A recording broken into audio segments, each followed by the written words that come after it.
Hi, welcome back. If you've been following these scarry stories, you may have noticed that I neglected to post one yesterday. Just an oversight on my part, so I'll probably post another one in a few hours later today. I hope these are being encouraging to you in gathering together.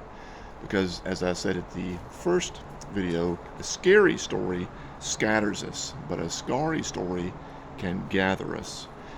And one of the most difficult and wonderful things I've uh, experienced in my life is when I have gained a scar and I gather with people, I can be hurt even more, or I can find people who are lifelong friends. And if I defer to the first experience and never gather again or rarely gather again, I make very few lifelong friends. So I have chosen to risk that hurt and continue gathering with others in more intimate settings to see what will come of it. I'll give you an example. Up here on the top of this ear is a scar from where I was hit by a car in college, and it reminds me that sometimes when I'm most unpresentable and just gross, um, disappointing, ashamed, that I can experience great rejection or I can experience unusual love.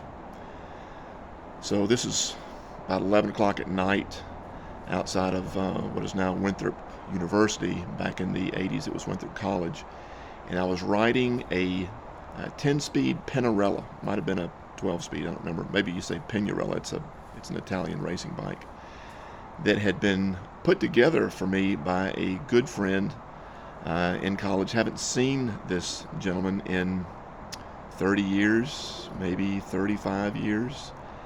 Still chat occasionally online. And he sold me the frame at cost and gave me all of the parts because he used to race bikes and he was given parts as part of his payment. And so I got this $1,000 Italian racing bike for less than $200, and it was nice.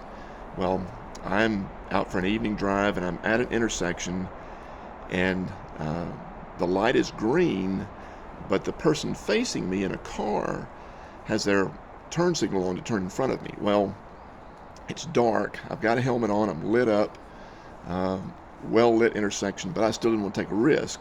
So I waved the person on, and they just sat there at this green light when I had the right of way, but they got their turn signal on. I'm waving, making big motions. They're 30 feet in front of me, and I'm waving until it's uncomfortably awkward.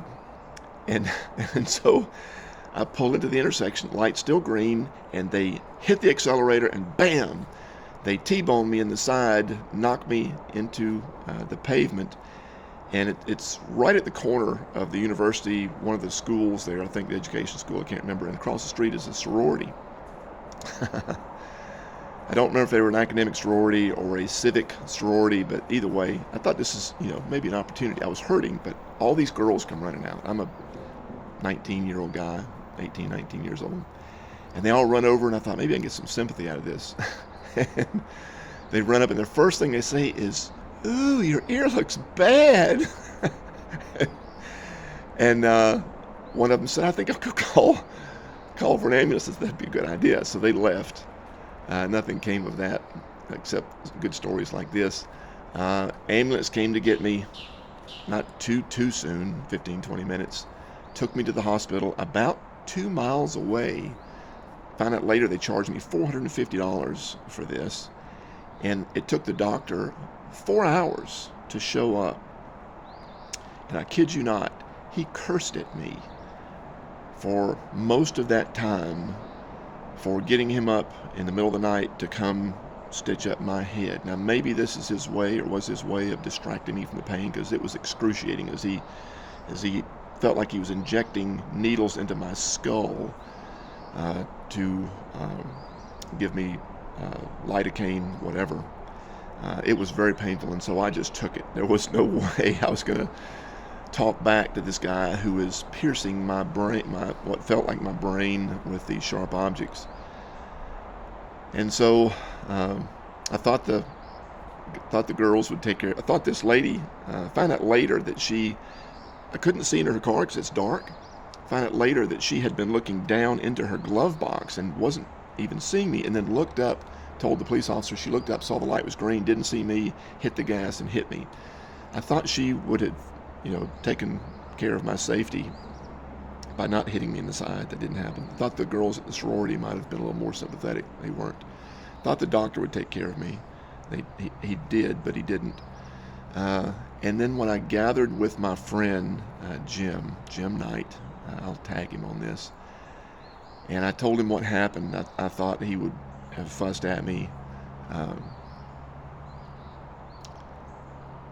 Thought, Jim arranged for me to get another bike, a Grandis this time, more of a mountain bike, still a very, very nice bike that I still have. So gathering when we are gross, unpresentable, ashamed, can be risky. But do you really want to not gather and risk the alternative of not having lifelong friends? Hope that's helpful to your gathering.